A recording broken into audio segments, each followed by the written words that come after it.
Welcome back to my channel, and today I'll be doing the 7th Saga. The 7th Saga is a game that I actually owned on Super Nintendo. I believe my folks bought it at a rummage sale, and it just happened to be an RPG. I'd never heard of the game, and so I popped it in and I started playing it. I'm like, this is pretty sweet. It's an RPG, and I love RPGs. But the 7th Saga is kind of, I don't know if a lot of people know it, but if you do know it, you probably know it for the fact that it's extremely difficult. The difficulty level on it is just really high, and what you'll find yourself doing a lot of is doing a lot of grinding, which never really bothered me much, but some people it kind of can be a deterrent from playing the game. The story is kind of interesting because you pick your character, your main character, and you can only have one ally that joins you, and the story kind of changes every time you play it. I really enjoy the characters. You've got, let's see, come in here. You've got Lux the robot. You've got Lejace the demon. Camille the warrior. Valsu the priest. Asuna the mage, black mage. And then you have Wilmy the alien, and Olvan the dwarf.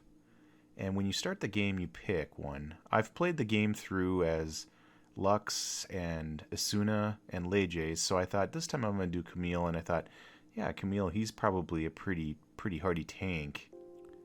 Start the game in Lemuel Castle, and King Lemuel has sent you on a mission to gather the 7 runes. And he will give each character a crystal ball. The crystal ball is pretty cool because it actually shows you on the map where the monsters are at, and the monsters aren't random encounters. You can see them and try to dodge them through the sight of the crystal ball. This is actually my 3rd fight, I think, and I happen to get 2 encounters. And to give you an idea how hard this game is, I was dead on my 3rd fight. The one thing of this game is there's a lot the map's kind of crazy. So I got this map from Mike's RPG Online. Thanks, Mike. I never met you, but thanks for having the map. And I'm going to kind of show you where to go with Mike's map. You're going to first go to Rabelesque, and there's nothing really here but more gear. There's that crystal ball I was talking about earlier. So basically get your gear. Once you got that, hit the Castle of Erin. I like some of the monsters in this like that, and I like how when you get them close to death, they kind of change what they look like. Here's the boss. I was level 11 when I beat him, so I leveled up quite a bit. When you beat him, you get the key to the earth, and that's important because that's going to allow you to open up a gate in the Cave of Earth. So here's that gate. Use that key, pop the gate open, and then, of course, the Mimic are super hard, so if you're not high level, they'll really whoop up on you. And then you bump into Paizen. Paizen is somebody that's been hired to take care of you by one of the other heroes. Beat him, head to Bonro. Bonro's where you start seeing people like Lejace, Lux, but this is all random. Every time you play the game, there's going to be different people there. Head over to Zealous, and you might find some more people. This is where I was basically tricked into having Valsu join my party, and that was the person I wanted the least to join my party. In each game, there'll be one hero that's kind of the anti-hero that's out to get you. And this one, in my game, it was Wilmy the alien. I could not beat him. He was so hard, and I was pretty high leveled even. One thing you'll notice is if you see the glowing dot on the map, that tells you one of the runes is there. So I went there, but it was blocked. Then I had to go back to Bonro and find Gain, but it's this big hide and seek, so you keep looking around, and you keep talking to people, and oh, there's Gain. And he gives you the map. And the map is not super helpful. I mean, you pull it up anytime, but that allows you to talk to this guy who will help you in the cave.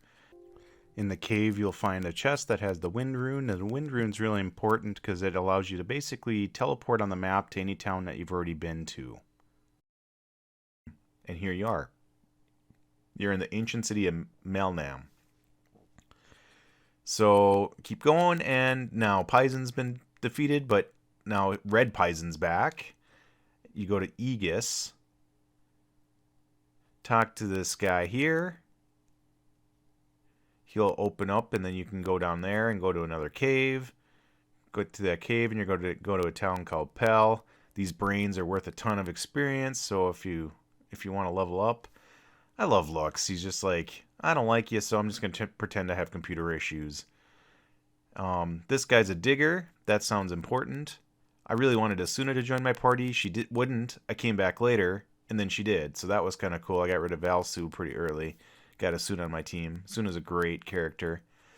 Talk to the leader of the town here, and you just keep bugging him over and over. Just keep talking to him. And eventually he'll say, you know what? Fine, you want my rune? Bring water to my town. And so you go get that digger, come back, does his magic, and he basically repopulates the water in the city. And that will allow you to get the second rune. Now the runes are neat because they have in-game power.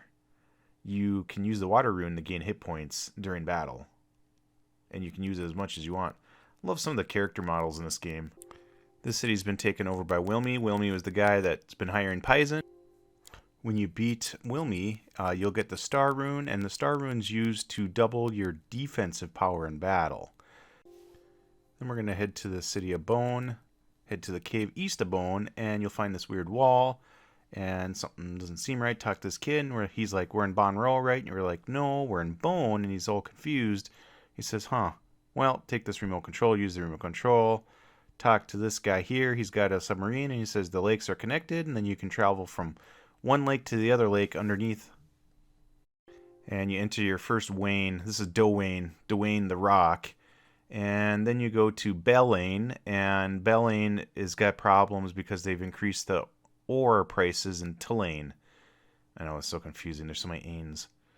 And there's basically all this drama, so you head out east to this cave. Now this is an interesting thing. Whenever I've gotten to this cave and fought the dragon, the rune's already gone. But apparently that's because you're too slow, and one of the other characters has stolen it. See, oh, the rune's gone. So if you get there faster, you can get the rune before one of the other characters gets it. But like I said, I'm always hyper grinding, so that never works out for me. Talk to this guy in Paddle. Then you'll notice that there's this cave out west. But the weird thing about this is there's no actual thing on the map. Get to the end of the cave, get this message, and you can't go any further. I literally have no idea what that procs in the game, but it's important. So headed up here, learn about the serpent in Palace. So you head down to Tifana, talk to... Oh, these guys are really good because they actually give you a ton of experience. So with Asuna, I was able to AoE them. Here in Tifana, the king is talking. All the kids have been stolen by the serpent that's in Castle Baron. Head there, talk to the serpent, give her a fight. Kind of cool model.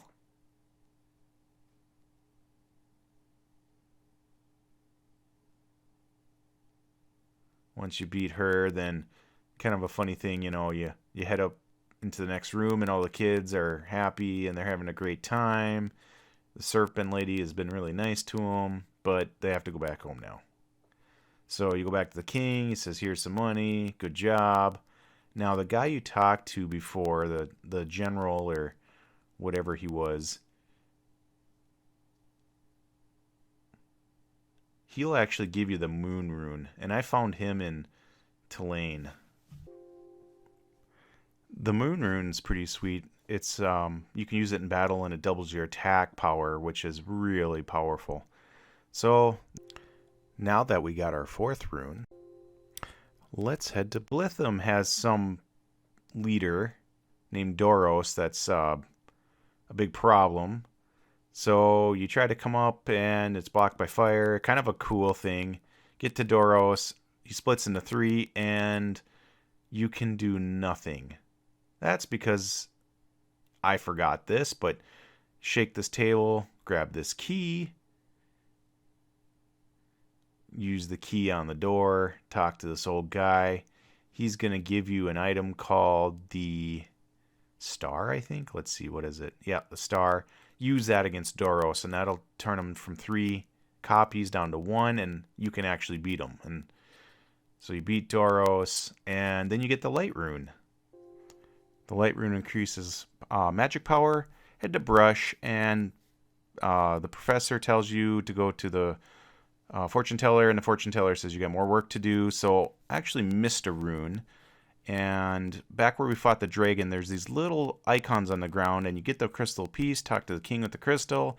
He says, hey, you know, basically you're solving our problems with this war. We found this other mine. Thank you so much. Some of the other towns we haven't hit, Pandam and Pang. And I actually found the missing rune from the dragon here, and Ulvan had it. So I was like, I don't want Ulvan to join my party. So I tried fighting him, and he whooped me up. So I tried fighting him again. He whooped me up again. So I said, hey, if I can't beat him, join him. And I dropped Isuna and got Ulvan. Head to the fortune teller, and the fortune teller says, hey, go to the final continent. And then he says, hey, I got this hang glider. Let's go check it out, and let's take a ride. And here it is.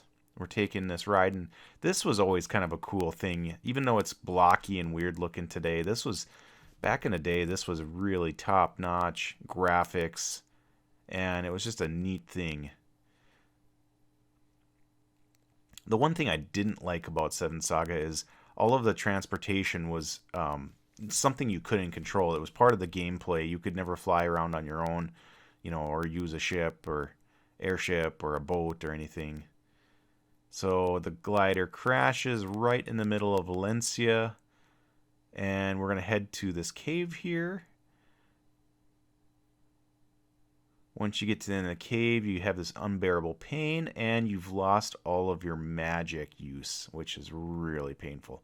Go to Bugast, and this guy here is a healer. He can heal anything, and of course, what does he say? Looks like I've been cursed.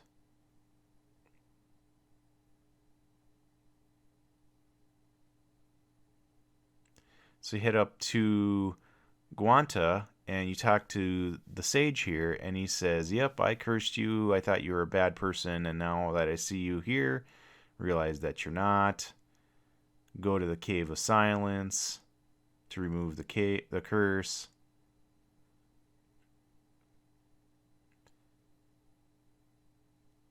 Head into the cave, and at the end of the cave, what you're going to find is the 3rd copy of Paizen. He's Metal Paizen now, and he likes to heal himself, but I was pretty high level, so I worked him out. Beat Paizen. Go a little bit further in the cave.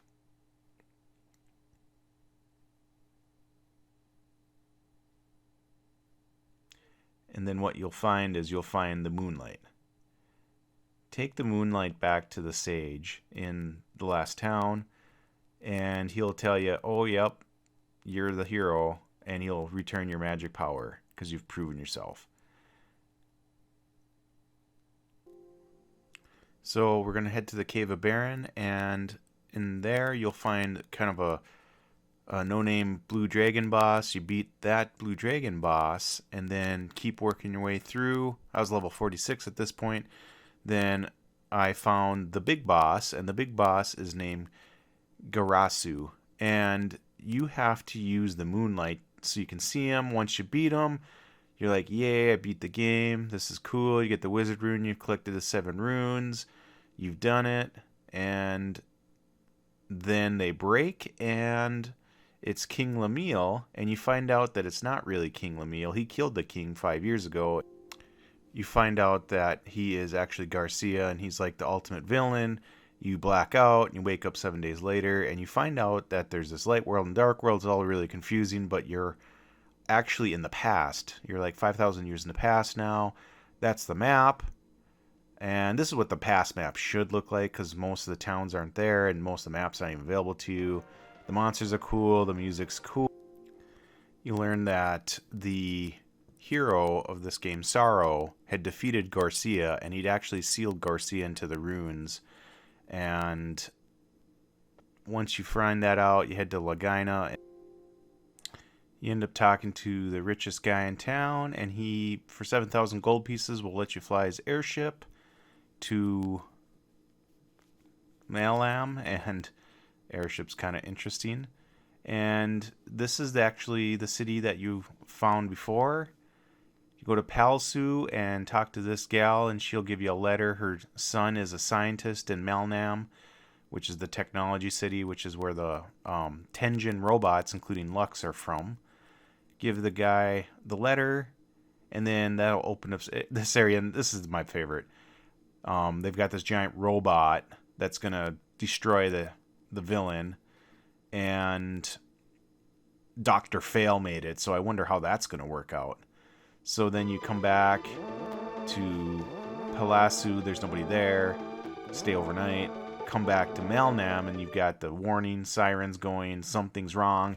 The new Tenjin Foma is turned evil, and so you have to fight Foma. You defeat Foma, and then basically the whole island implodes due to the fact that this giant Tenjin named Foma self-imploded. And hop on the airship, and now we're going to go to...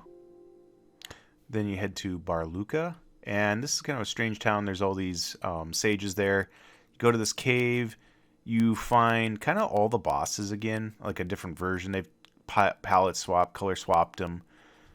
But you fight them all again, and once you defeat them, you end up finding Sorrow, and he's near death, and he is going to perish and be reborn. But now you can talk to all the sages, and one by one they're actually going to give you the runes. So after all this time of not having the runes again, we have the runes back. And the runes are going to be used against Garcia. And that is the only way to beat Garcia. You have to, in a fight with Garcia, use each specific rune. And they kind of talk about it here, but each rune has a special ability against Garcia that's going to weaken him in a certain way. We're gonna run to Gorfun Castle. You're not having fun until you're having Gorfun. You work your way through Gorfun Castle, and you'll fight Garcia, and he's invisible right away, so you have to bring him up by using the wizard rune. And once you use that wizard rune, he shows up. He's kind of wicked looking, and then you have to start using some of the other runes to reduce his power. But once you beat him, that's it. You've beat the game. This is a tough game. I've played through it twice now. There's been about 2 or 3 times that I've gotten... One time I got to Foma, and the other time I got all the way to, the boss of the first world. But this game is incredibly difficult. Mostly it's when you have to fight the other hero or the other anti-hero. It's just super hard. I think they're scaled towards your character, so even if you level and level and level, they've got the odds against you, and you really have to get lucky in a lot of ways to beat them. I really enjoy this game, and one of the things I really enjoy about it is every time you play it, it's a little different, and the fact that there's all the different heroes kind of makes it fun too. I've played through as Lux and Asuna and Camille. Camille was not my favorite. I thought he'd be really tanky, but he just kind of turned out to be kind of meh at everything. He wasn't a very good magic user. He wasn't a real good attacker or defender. I found that Ulvan had much more attack and defense power, and Asuna had much better magic. So I'm not sure. He's kind of the generic all-around character. I think I'm going to play this, at some point I'll play this game again, and I think I'm going to play Wilmy. I've never played Wilmy all the way through, and that'd probably be interesting. Well, I hope you enjoyed my run of 7th Saga. This is a tough game. It's got a lot of flaws, but it is pretty fun. If you're a big grinder like me, Until next time, this is the Ancient Game Ninja signing out. Have a good one.